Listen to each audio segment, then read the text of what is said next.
Bienvenue dans ce nouvel épisode des aventures de Fetoum. Les aventures de Fetoum.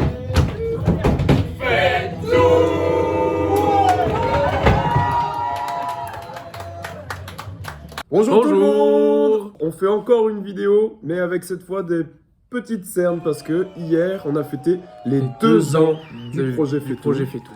Donc ça fait 2 ans que l'idée est née en fait. que l'idée est née. Donc on a fait un petit apéro hier et ça s'est un peu prolongé. Voilà, donc on a su fêter ça dignement. Chose promise, chose due.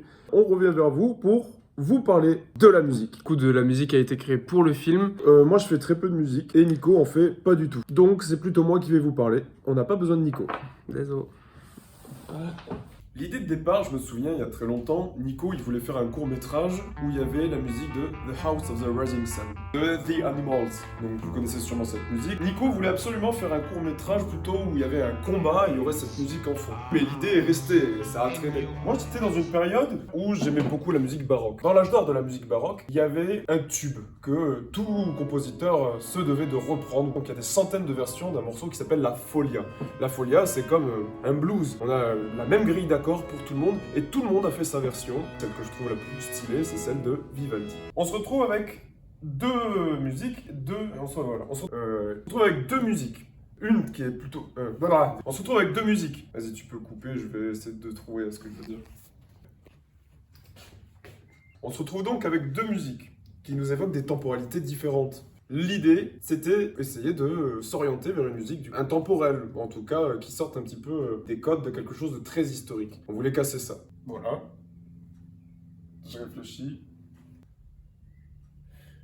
Ok, mais du coup, tu tournes encore là? Avec Lucas Conflon, on a tout simplement mixé les deux packs d'accords, prenant la première ligne de The House of the Rising Sun, pour en entendre le début, la deuxième ligne prendre celle de la Folia, la troisième ligne d'accords reprendre celle de The House of the Rising Sun, et la quatrième refinir sur la Folia. On s'est retrouvé avec la chose suivante.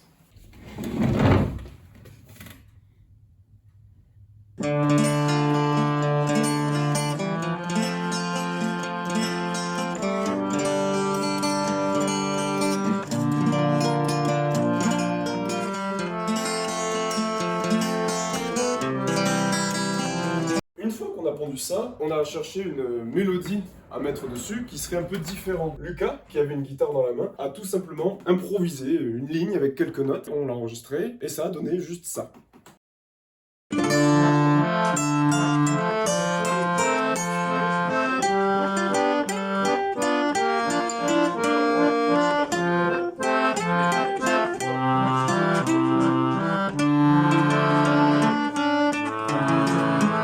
À partir de là, on a eu notre base et je l'ai fait faire à quelques amis, notamment Samuel Méric, avec qui je suis dans un groupe de musique et qui fait lui aussi partie de l'équipe son sur Fetoum.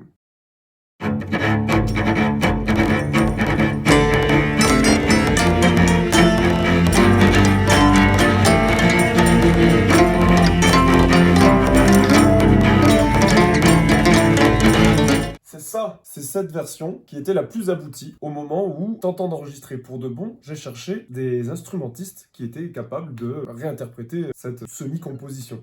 C'est là que j'ai rencontré, ou en tout cas que j'ai eu par téléphone, William Maurer, qui est du coup quelqu'un qui sort du conservatoire et qui a su composer de manière bien plus intellectualisée la musique de Fetoum avec cette base. On se retrouve avec des partitions qui sont très abouties. Timothée Bougon, du coup, un ami qui lui aussi sort du conservatoire, qui fait du chant lyrique et beaucoup de violon, a eu du coup l'audace, la proposition de lui contacter des musiciens qui sortent aussi du conservatoire, donc des amis à lui, et enregistrer la musique lui-même, et la traiter ensuite. Il va vous en parler.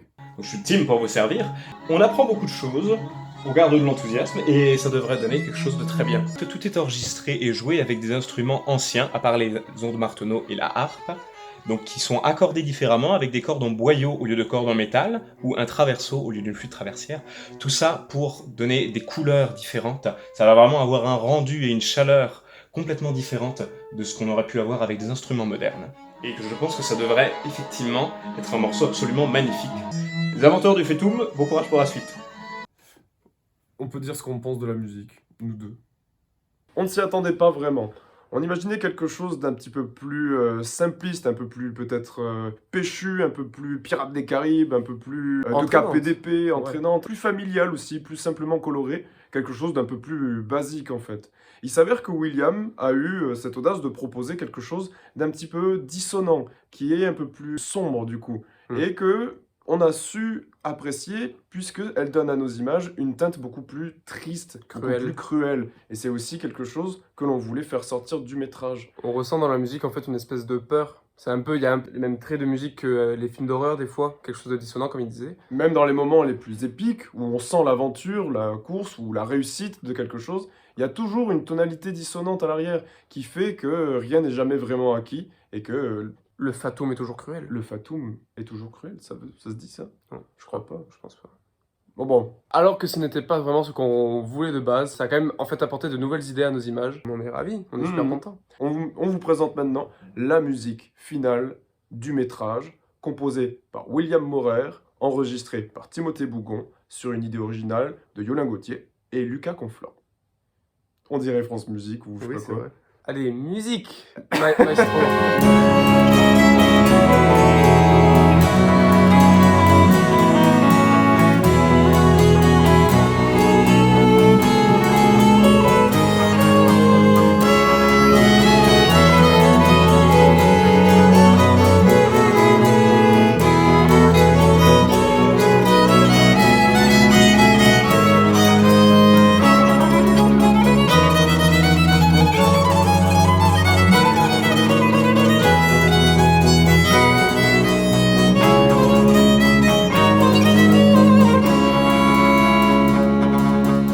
Au revoir, joyeux anniversaire de Fetou!